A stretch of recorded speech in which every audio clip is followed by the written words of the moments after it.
सरकार किसी की हो, मुझे बड़ी तकलीफ पहुंचती है, बड़ा एहसास होता है इस बात पर। तो किसी जबान से मुसलमान कहता है अखिलेश की हुकूमत आ जाती तो ऐसा हो जाता, मुसलमान महफूज हो जाते।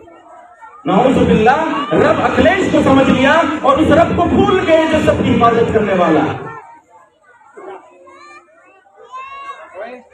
समाजवादी की हुकूमत हमारी हिफाजत करती? हरगिज़ भी नहीं। उस पर हमारा यकीन तो है कि वो हमारी हिफाजत कर लेता, मुसलमानों की मदद कर देता। ये यकीन अल्लाह की जात पर हो, अगर हमारे अमाल अच्छे हो जाते, हमारी बुराइयां खत्म हो जाती, तो अल्लाह हमारी मदद फरमाता। सिर्फ 2 चीजें, बला इन तस्बिर व तत्तकू। अल्लाह फरमाते हैं कि तुम सब्र इख्तियार करना, व तत्तकू, बुराइयों से बचना, परहेजगारी का रास्ता इख्तियार करना। तो याद रखना, 1500 साल पहले अगर अल्लाह ने सहाबा की मदद के लिए फरिश्ते उतारे थे, कयामत तक आने वाले तमाम मुसलमान अगर 2 चीजों पर कायम होंगे तो अल्लाह वायदा फरमाता है,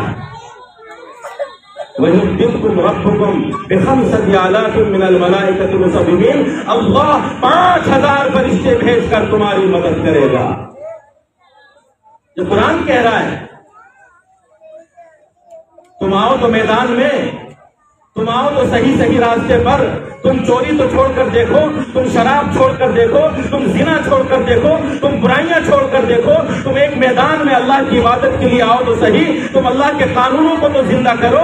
अल्लाह वायदा फरमाता है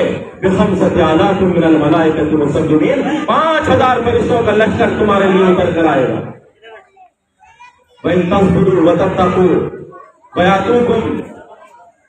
ला यज़ुरुकुम कैदुहुम शैया।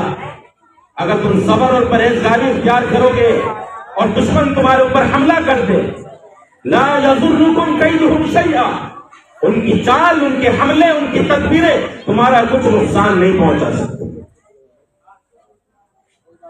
लेकिन शर्त है वअंतुमुल अ'लौना इन कुंतुम मुमिनीन, तुम सरबुलंद और कामयाब रहोगे अगर तुम्हारे अंदर ईमान है। ईमान निकाले बैठे हैं जिना के जरिए से, ईमान निकाले बैठे हैं चोरियों से, ईमान निकाले बैठे हैं शराब पीकर, ईमान निकाले बैठे हैं झूठ बोलकर, ईमान निकाले बैठे हैं नमाज छोड़कर, ईमान निकाले बैठे हैं रोजा छोड़कर, ईमान निकाले बैठे हैं आपस में लड़ाई झगड़ा करके। अल्लाह की मदद कैसे आएगी? चारों तरफ से तबलीगी जमात वाले मेहनत कर रहे हैं, मदरसे वाले मेहनत कर रहे हैं, उलमा बयानात से मेहनत कर रहे हैं, खानकाही लाइन के बुजुर्ग मेहनत कर रहे हैं, हर मसलक वाला अच्छाई की तरफ दावत देने की मेहनत की कोशिश कर रहा है, लेकिन बुराई खत्म होने को तैयार नहीं है। अगर ये बुराई खत्म न हुई तो मैं याद रखना मेरी बात, आज मुल्क के अंदर अमन और अमान है। मेरी नजर में कुछ हालात बिगड़े हुए नहीं है। अगर हमारे हालात यही रहे तो हालात तो बाद में देखना क्या हो। हम अगर नहीं सुधरे, एनआरसी आई, नमाज नहीं पढ़ी, मुसलमानों के खिलाफ कानून बनाने की कोशिशें की गई, मस्जिदें नहीं भरी, जो जिस गुनाह के अंदर मुब्तला है वो गुनाह करता जा रहा है। कैसे कैसे कानून पास हुए और हमने अल्लाह से रिश्ता फिर भी नहीं जोड़ा।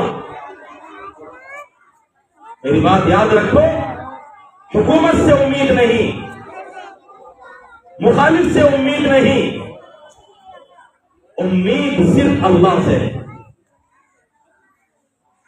और मैं दरखास्त करता हूं सभी से, मुल्क के अंदर घबराने की भी जरूरत नहीं।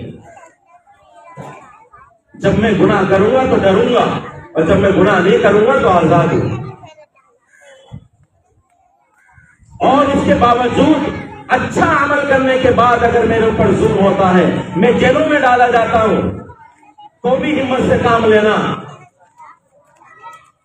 कि ये अल्लाह की तरफ से अल्लाह ताला हमारे दर्जात को बुलंद करना चाहता है।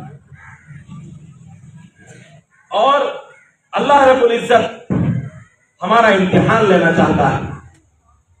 इम्तिहान में कामयाबी के लिए सब्र और तक़वा है। हर हाल में सब्र का दामन न छोड़ें, गाली का बदला गाली से न दें, अखलाक से दें,